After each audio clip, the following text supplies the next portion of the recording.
start. The police in India, and especially forces under the present regime, have a dubious record of effecting needless arrests and filing questionable cases as a tool of harassment. Stop.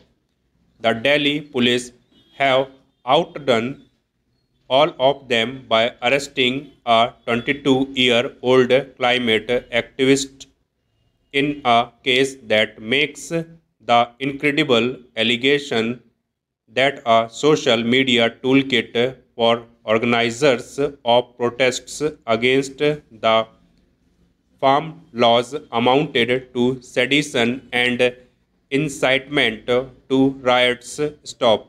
The manner in which a Delhi police team traveled to Bengaluru and took Disha Ravi into custody, apparently without following the guidelines laid down by the Delhi High Court on interstate arrests, marks a new low in the display of perversity and high-handedness in law enforcement.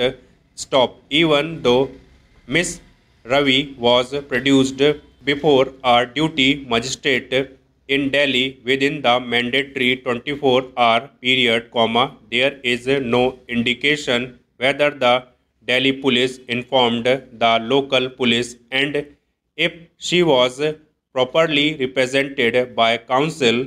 Stop. It appears that the main charge against her in that she edited a Google document shared among activists, including global climate change icon Greta Thunberg. Stop. The toolkit, the prosecution alleges, was prepared by a pro-Khalistani outfit, and based on this, it was concluded that Miss Ravi was working with separatists to create disaffection against India. Stop. It is quite strange that none in the Delhi police deemed this far-fetched.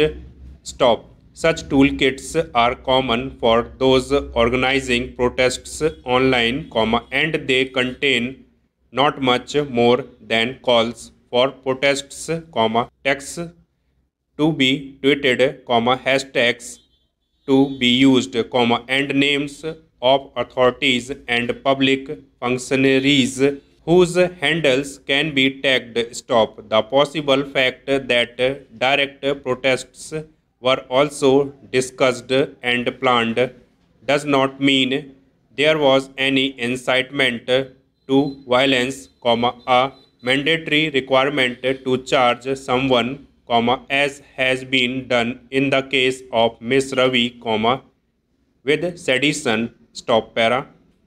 There is little doubt now that is not organized protests, online or offline activism in support of the ongoing farmers' protests against the controversial agriculture laws, or the mobilization of public opinion against government policy, that is adversely affecting the country's reputation and prestige. Stop. The regime is more likely to attract international embarrassment and opprobrium by the indiscriminate use of police power against activists, protesters, and the media. Stop.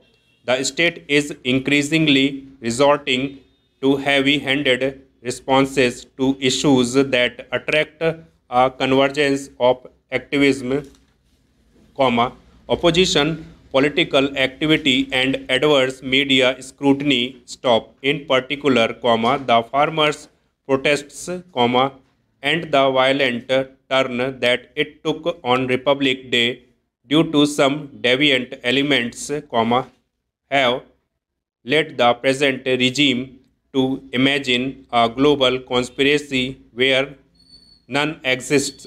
Stop.